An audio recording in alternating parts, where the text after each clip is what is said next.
Salut à tous la communauté Née pour réussir, j'espère que vous allez bien. Aujourd'hui je te fais une petite vidéo, je vais te parler des syndics de copropriété. Qu'est-ce qu'un syndic de copropriété? À quoi tu dois faire attention?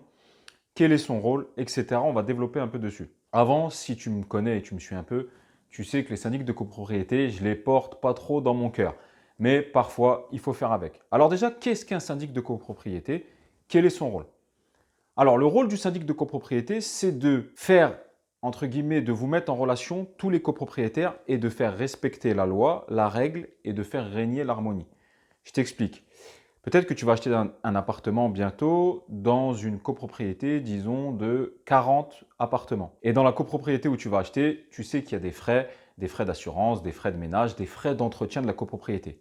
Et le syndic de copropriété, il est là pour ça. Son rôle, c'est de régir un peu la copropriété et de faire les appels de fonds à chaque copropriétaire de façon à faire tourner la copropriété pour que tout se passe bien, de façon à pouvoir payer les factures, etc. Voilà, entre guillemets, son rôle à lui, c'est d'être collecteur de l'argent et ensuite de payer les factures, payer tout ce qui va comme frais d'entretien avec la copropriété. Et c'est lui qui fait les appels à tout le monde. En gros, on passe tous par lui. Si il n'y avait pas ce syndic de copropriété, peut-être qu'un tel ne paye pas, un tel ne payerait pas. Et donc, c'est obligatoire d'avoir un syndic de copropriété pour que l'harmonie dans la copropriété se passe bien. Vous pouvez également faire un syndic bénévole, mais sincèrement, au-dessus de 10 lots, c'est compliqué. Qu'est-ce qu'un syndic bénévole? Eh bien, c'est un des copropriétaires qui va dire, écoutez, moi, je fais ça bénévolement, c'est moi qui m'occupe de gérer la copropriété, je vous envoie les appels de fonds, je vous convoque aux assemblées générales, etc. Mais franchement, c'est beaucoup de travail et en plus de ça, c'est bénévole. Donc, si dans ta copropriété, vous avez quelqu'un qui fait syndic bénévole et qu'en plus de ça, il est bon, franchement, essaie de le garder au maximum. Ça revient beaucoup moins cher qu'un syndic normal. Mais par contre, c'est vrai que c'est beaucoup de travail pour celui qui s'en occupe. Donc aujourd'hui, la plupart des copropriétaires n'ont pas le temps. Tu sais que le temps, c'est de l'argent. Et ils délèguent ça à un syndic dit normal. Attention, beaucoup, il y a encore des reportages qui sont passés. Quand je dis 90%, franchement, je ne m'avance pas, on est dans les chiffres. 90% font des choses pas légales. C'est pour ça que, premièrement, si tu as un syndic de copropriété professionnelle, la première des choses, tu dois assister aux assemblées générales. C'est hyper important. Il faut que tu as investi des sous, tu as acheté un appartement, il faut que tu t'investisses dans la vie de la copropriété. Et pour cela, il faut que tu assistes aux assemblées générales. Ne donne pas cette impression au syndic que tu t'en fous, entre guillemets, et que tu laisses, que tu n'y vas pas. Je te dis ça, je suis le premier à l'avoir fait. Pendant des années, je m'en foutais. Je me disais que de toute façon, ce qui va passer, je vais venir le déduire de mes loyers encaissés. Donc, je m'en foutais. Mais quand j'ai commencé à gratter et à creuser, je me suis rendu compte des abus qui étaient énormes. Et donc maintenant, je vais systématiquement aux assemblées générales. Donc, il faut absolument que tu y assistes. Alors, je vais te parler un petit peu des types d'abus qu'ils essaient de faire passer. Par exemple, en ce moment, ils essayent de vous faire passer à tous le diagnostic technique global de l'immeuble. Alors ça, il faut que tu saches une chose. Ce n'est pas obligatoire. D'accord? S'ils essayent de te le passer, il faut que tu leur rappelles que ce n'est pas obligatoire. Ça peut coûter entre 2 000 et 5 000 euros selon le nombre de lots. Ce n'est pas obligatoire. Surtout si ton immeuble a moins de 10 ans. Si ton immeuble va très bien, ce n'est pas obligatoire. Et eux, ils essayent de le faire passer en vous invoquant la loi Allure, etc. Mais ce n'est pas obligatoire. C'est obligatoire si vous avez eu un arrêté d'insalubrité ou autre, mais si la copropriété se porte très bien, ce n'est pas obligatoire. Leur intérêt à eux de te le faire passer, de vous le faire passer, c'est bien évidemment encore une question d'argent. Pourquoi? Souvent les syndics de copropriété, je trouve ça complètement anormal, ils prennent 2% hors taxe du devis. Donc moi, ce que j'essaie de négocier systématiquement avec eux, c'est qu'ils prennent déjà que 0,5, parce que je suis d'accord qu'il y a des frais de rédaction pour envoyer les AG, etc. Je peux être d'accord, mais moi, je leur impose 0,5. Sinon, j'essaie de faire valoir un autre contrat. Et encore, je leur impose 0,5 sur un devis que eux ramènent et 0% sur un devis que nous, copropriétaires, on ramène. Sinon, c'est trop facile. La plupart, ils prennent 2% hors taxe sur n'importe quel devis. Je dis une bêtise, 10 000 euros de devis, ils vont prendre 200 euros hors taxe. Pourquoi? Donc ça, je trouve ça complètement injustifié et je leur dis systématiquement. Donc je serai toi, je leur dirai aussi. Un autre poste de dépense qui peut s'avérer très coûteux pour vous les copropriétaires, ils essayent souvent de vous faire les réunions de copropriété ou d'assemblée générale après 18 heures. Donc il faut absolument que tu négocies dans ton contrat que ça soit pendant les heures légales. Et si c'est après 18 heures, qu'il n'y ait pas de surcoût. Ils essayent souvent de les mettre après 18 heures et ils facturent plein pot. Il est vrai que beaucoup de personnes travaillent, je peux comprendre, et elles ne sont disponibles qu'après 18 heures. Mais il faut que tu arrives à négocier dans le contrat que dans ce cas-là, il n'y ait pas de surcoût pour vous copropriétaires et la copropriété. Une autre chose que tu dois savoir également, c'est que ta copropriété, si elle a plus de 15 lots, vous devez avoir un compte séparé. Vous ne devez pas payer vos charges sur le compte du syndic. Vous devez avoir un compte séparé ouvert au nom de la copropriété.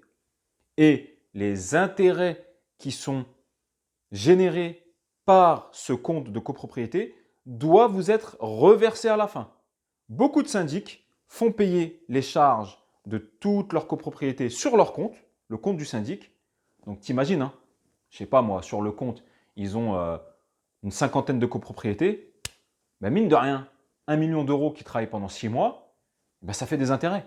Et ça, il ne les reversait pas. Donc maintenant, avec la loi Allure, chaque copropriété qui a plus de 15 lots doit avoir son compte séparé. Donc vérifie, il y a encore des syndics qui ont essayé de micmaquer. Si maintenant, il y a moins de 15 lots, effectivement, le syndic a le droit de faire payer les charges sur le compte du syndic. Également, essaie de négocier avec eux les convocations aux assemblées générales, qu'elles se fassent par mail. Il y en a marre des recommandés, ils facturent les recommandés hyper chers, ils facturent les photocopies hyper chères. Regarde bien dans le contrat à combien ils facturent les photocopies et les envois d'assemblée générale. Si c'est ça, dis-leur, écoutez, tu vois avec les autres copropriétaires, est-ce que tout le monde dispose d'une adresse mail? Aujourd'hui, on peut fonctionner par envoi avec accusé de réception par mail. Dès que tu as ouvert le mail, ça signifie que tu l'as reçu et c'est considéré comme un accusé de réception. Forcément, ça coûte beaucoup moins cher. Donc, essaie de négocier ça avec eux. Autre chose, quand tu vas vendre, tu vas avoir besoin de deux choses. Un pré-état daté lors de la signature du compromis et un état daté final chez le notaire. Donc ça aussi, ça m'énerve, je m'embrouille avec eux. Le pré-état daté, ils aiment bien le facturer.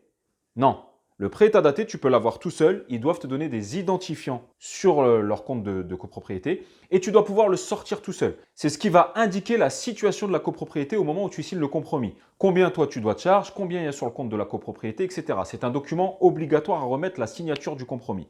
Mais ce n'est pas celui-là qui fait foi. Celui qui fait foi, c'est l'état daté final lors de ta signature chez le notaire.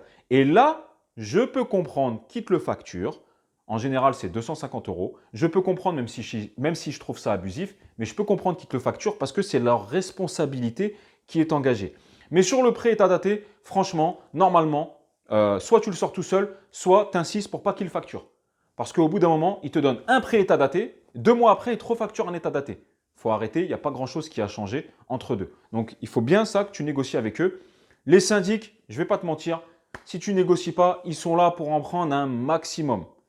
Ils sont prioritaires lorsque tu vas vendre, il faut que tu saches aussi, si tu leur dois de l'argent, le jour de la signature notaire, le notaire est obligé de les interroger. Et si tu leur dois 2 000 euros de charges de copro, ils vont être prioritaires et les prendre. Donc voilà, pour conclure, un syndic de copropriété, c'est très rare d'en trouver un bon. Si tu en trouves un bon, chéris-le. Sinon, mets un petit peu le nez dedans, regarde bien ce qu'ils font. Il y a des frais qui sont très abusifs, comme les photocopies qui facturent, les envois pour les assemblées générales, les recommandés qui facturent une blinde, les réunions après 18 heures qui facturent une blinde. Regarde qu'ils vous reversent les intérêts qui ont été générés par le compte de la copropriété. Parfois, ils ne le font pas. Essaye de négocier avec eux les 2% hors taxe sur chaque devis, hors de question. Surtout si c'est un des copropriétaires qui ramène le devis. Essaye de voir aussi avec eux pour que, à chaque fin de mandat, ils vous représentent 2 autres devis de syndic. Aujourd'hui, normalement, avec la concurrence, ils doivent vous représenter 2 autres devis de syndic. Si ça ne va pas, n'hésite pas toi à démarcher d'autres syndics et de changer. Il ne faut pas que tu oublies une chose.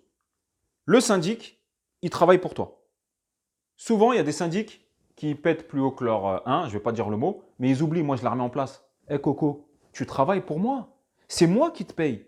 Donc je veux bien que tu gères la relation entre nous tous, les copropriétaires. Je veux bien que c'est du travail, mais ne me prends pas de haut comme ça.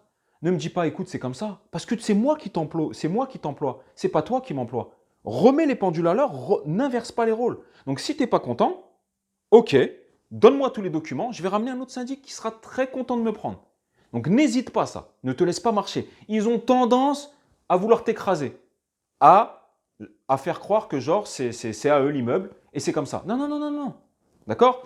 Si tu t'en sens l'âme, fais-toi représenter comme président du syndic. Comme ça, tu auras une relation directe avec eux. Et si vraiment ça ne va pas, n'hésitez pas à changer de syndic. Regarde bien toutes les lignes, assiste aux assemblées générales parce que sinon, ça peut coûter très cher.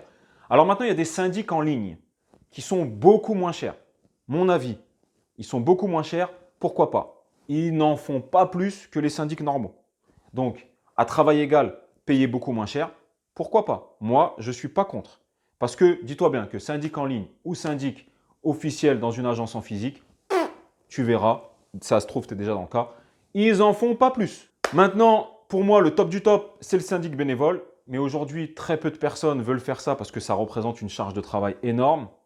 Et en plus, c'est bénévole, à moins que vous arriviez à justifier d'une petite rémunération pour celui qui s'en occupe.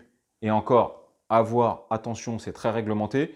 Mais c'est vrai qu'aujourd'hui, peu de personnes veulent se donner ce travail parce que ça représente beaucoup de travail. Voilà, donc fais attention si tu as un syndic. C'est pour ça que moi, je suis parti sur des immeubles de rapport. Je te conseille de te faire un socle avec des lots en copropriété et tu verras que naturellement, tu partiras sur de l'immeuble de rapport. Moi, c'est pareil. J'attends que les lots en copropriété que j'ai soient quasi payés. Je les vends et je repartirai sur un immeuble. Voilà, j'espère que cette petite vidéo t'a plu, que ça t'a éclairci un peu sur les syndics de copropriété. Si ça t'a plu, mets-moi un pouce, mets-moi un like, partage, parle-en autour de toi. Super content, vraiment la communauté a grossi. Notre groupe WhatsApp, je vous embrasse tous, c'est vraiment top. Si tu veux nous rejoindre, ma formation est toujours disponible. Tu sauras comment investir dans l'immobilier de A à Z. Si tu as un problème derrière, tu as accès à notre groupe et à mon WhatsApp. Je te réponds. Je t'accompagne pas à pas dans ton financement, dans ta fiscalité, quel régime choisir. On est ensemble. Quand je te dis on est ensemble, c'est pas du pipeau. On est ensemble. Je te suis étape par étape. Voilà, j'espère que ça t'a plu. Je vous dis à très bientôt. Ciao. Personne.